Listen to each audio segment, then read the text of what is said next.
महर्षि उड़िया बाबा को भी एक उपासक ने प्रश्न किया था कि महाराज जी, मन कैसे रुके? तो उड़िया बाबा ने उत्तर दिया, नियम पालन से।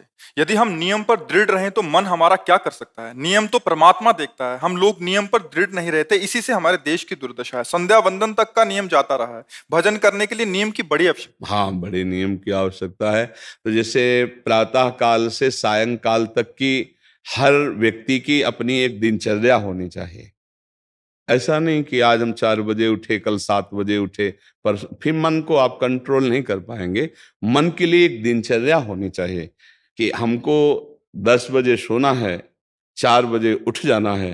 तो फिर 4 से 4:15 नहीं होना चाहिए, 4 बजे उठ जाना, ऐसा नियम बना ले। और उठ करके हमको थोड़ी देर नाम जप करना है, थोड़ी देर हमें वाणी जी का गायन करना है, थोड़ी देर हमें ध्यान, एक अपनी दिनचर्या। फिर हम अपने संसार के कार्य के नियम, जो संसार के कार्य हैं, उनको भी करते हुए भगवान को समर्पित करें। जैसे जो पद में है, जो आपको राष्ट्र सेवा मिली है, जो आपको समाज सेवा के पद मिले हैं, या आपको जो घर की सेवा के कार्य मिले हैं, उनमें बहुत धर्म पूर्वक आचरण होना चाहिए। अगर आप अधर्म आचरण करते हैं, अपने पद का दुरुपयोग करते हैं, तो आप सुबह जग करके थोड़ा माला चला लीजिए, फिर भी आपका कल्याण नहीं होगा, क्योंकि आप अपने पद का, अपने सेवा का दुरुपयोग कर रहे हैं। जैसे हम जानते हैं कि अधर्म आचरण है, ये अधर्मी है, हमें पता है दोषी है, और वो हमको कुछ धन दे देता है, और हम उसको मुक्त करवाने की बात सोचते हैं, और जो निर्दोष है उसको फंसा देते हैं। अब तुम चाहे जितना माला चलाने की कोशिश करो या दान पुण्य करो, वो तुम्हारा अधर्म आचरण, वो अधर्म का धन तुम्हें सतमार्ग में नहीं जाने देगा। नियम लेना चाहिए कि जिस पद में है, जिस धर्म में है, जिस कर्तव्य में है, चाहे कुछ भी हो जाए, हम अपने कर्तव्य से विमुख नहीं होंगे। जितना जप महान है, उतने कर्तव्य महान है। दोनों बातें समझना है। जब माला फेरा और इसके बाद बेईमानी, अधर्माचरण, इनका कोई नियम नहीं है कि हमें कैसे चलना है, तो वो माला काम नहीं कर पाएगा, क्योंकि उसका तभी सत्य भाव माना जाएगा माला जपला जब धर्माचरण है। धर्माचरण नियम से। बोले वो बड़े कट्टर नियम वाले हैं, उनको घूस नहीं, आप उनको भयभीत करके नहीं काम करवा सकते, प्रलोभन में काम नहीं करा सकते। ये हमारी गृहस्थी है ना, तो गृहस्थी के पालन के लिए धन चाहिए, और धन के लिए हम धर्म को आगे रखें, धन को नहीं। धर्म को, हमारा कर्तव्य क्या, प्रायः जैसे पूज्य बाबा ने कहा, आज हमारे देश में बहुत दुर्दशा हो रही है। दुर्दशा हो रही, क्यों? क्योंकि सब अपनी जगह से गलत हो रहे हैं। अगर अपनी जगह हम ठीक रहे तो हमारी दुर्दशा नहीं होगी। हमारा भजन कम होगा, लेकिन हम धर्म से चल रहे हैं तो हम विजयी होंगे। हम भगवान को प्रसन्न कर सकते हैं, क्योंकि हमें जो कार्य मिला है वो भगवान का ही कार्य, सृष्टि भगवान का कार्य।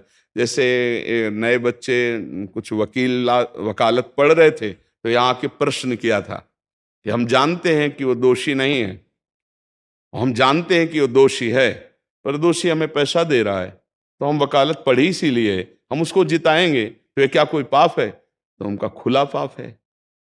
बोले नहीं, हमारी कोई ऐसा कंपनी दो, ऐसा कुछ बोले कि हमारी कंपनी को ये सिखाया जाता है, तो हमको तो ये करना ही होगा, अगर नहीं करेंगे तो हमारी वकालत का मतलब क्या रहा? तो नहीं, वकालत का मतलब अधर्मी को मुक्त करवाना नहीं है।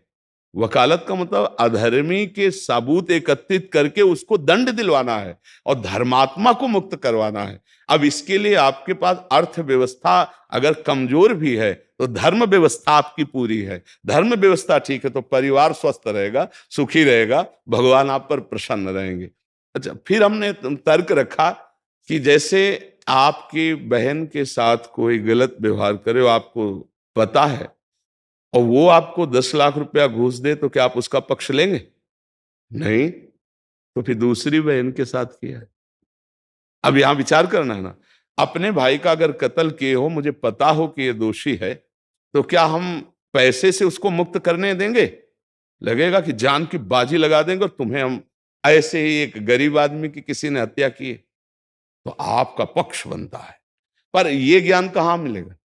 बिना अध्यात्म के ये ज्ञान तो मिलेगा नहीं।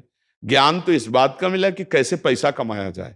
अच्छा, वो पैसा यदि अधर्म से आया है तो आपकी दुर्दशा कर देगा, आपकी बुद्धि भ्रष्ट कर देगा। तो जो बाबा कह रहे हैं कि आज हमारे समाज की बड़ी दुर्दशा हो रही, उसका कारण यही है कि हमें अध्यात्म का ज्ञान नहीं, हमें धर्म का ज्ञान नहीं, और बड़ी बड़ी गलतियां हो जाती है। बिल्कुल पता है आदमी निर्दोष है और हम धन के प्रभाव से उसको दंड दे देते हैं। वो दंडा भगवान जब आपको पलट कर देंगे तो आप सह नहीं पाओगे, उसका परिणाम बहुत बुरा होता है। तो इसलिए समाज को चाहिए अपने अपने कर्तव्य का पालन करते हुए एक नियमावली बना ले। जैसे कुछ दुकानों का नियम होता है कि वहां फिक्स रेट होता है, नहीं होता? वहां ये नहीं चलेगा कि कसम से कहते हैं कि तुम्हें हम अपना जान करके कि 100 रुपया मीटर ये मिला है, हम बिल्कुल मुनाफा नहीं ले रहे। नहीं, झूठ क्यों बोल रहे हो? दुकान खोले हो मुनाफा के लिए, झूठ क्यों बोल रहे हो? नहीं लेंगे मुनाफा, हम जितने का लाए हैं उससे मुनाफा लेंगे, पर 120 रुपया मीटर देंगे, कपड़ा बढ़िया है, नाप फिट है, इससे नीचे नहीं उतरेंगे, हमें सफाई देने की जरूरत नहीं है कि हम कसम खाते हैं या ऐसा।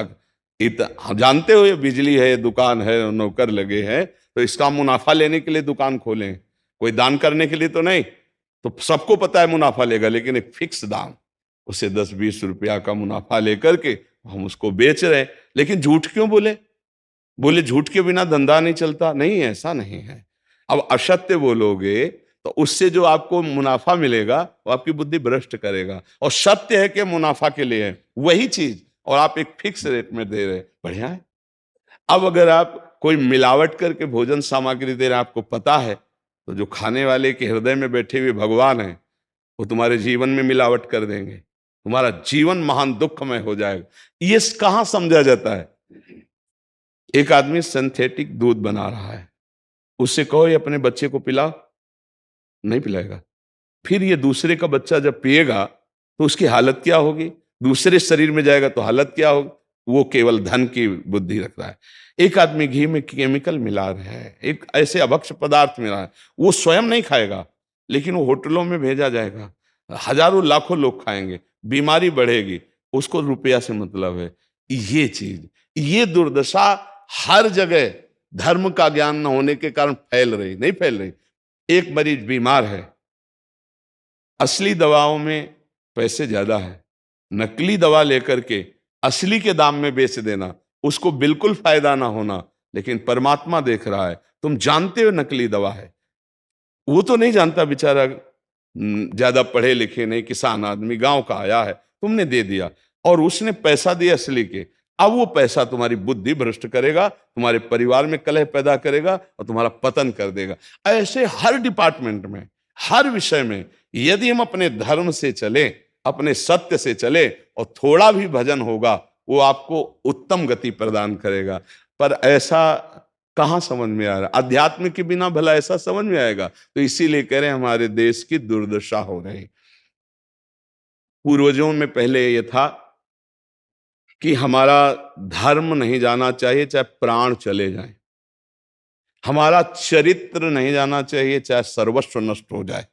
आज इसकी कोई परवाह नहीं, तो उसी से बुद्धि भ्रष्ट हो जाती है, जीवन एक पशुवत आचरण वाला हो जाता है, और वो अपने को बड़ा सुखी समझने लगते हैं कि हमारे पास बड़ा वैभव है। लेकिन प्यारे, उस दिन को याद करो जिस दिन तुम्हारा आखिरी समय होगा, ना तुम्हारा फार्म हाउस जाएगा, ना महल तुम्हारा जाएगा, ना बैंक बैलेंस जाएगा, ना कोई व्यक्ति, और ना ये शरीर। अब तुम्हारे कर्म तुमको भोगवाएंगे। उस समय की कौन याद करता है?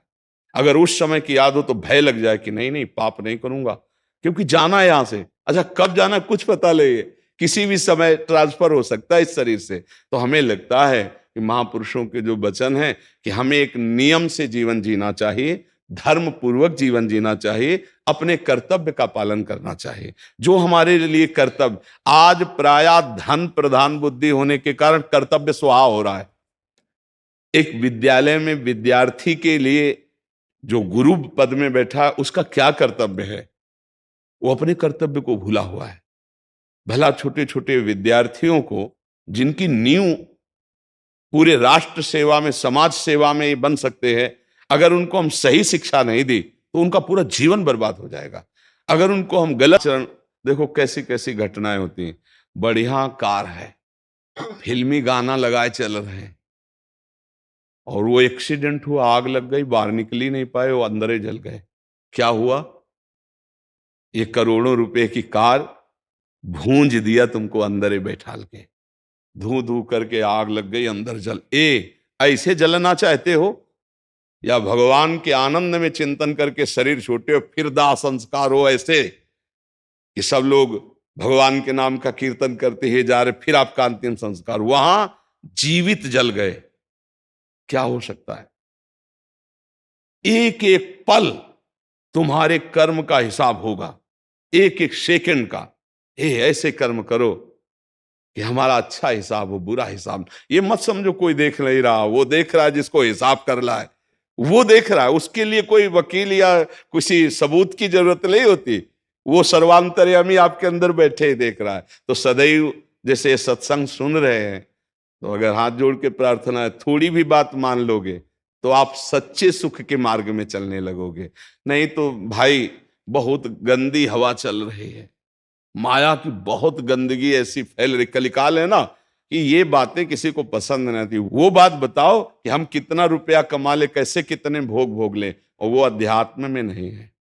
आपको सच धोखे में मत रहना, अध्यात्म में है। जितना आप धर्म से चलोगे उतना सुखी होगे, और लोक में है जितना धन मिल जाएगा उतना सुखी माना जाएगा। लेकिन वो सुख नहीं है, वो चंद मिनट के लिए हाइलोजन की तरह जलेगा, फ्यूज हो जाएगा। और धर्मात्मा दीपक की तरह जलेगा, पर बहुत काल तक चलता रहेगा। इन बातों का चिंतन कीजिए, खूब नाम जप कीजिए, और भगवान के भरोसे रहिए, गंदे आचरण मत कीजिए।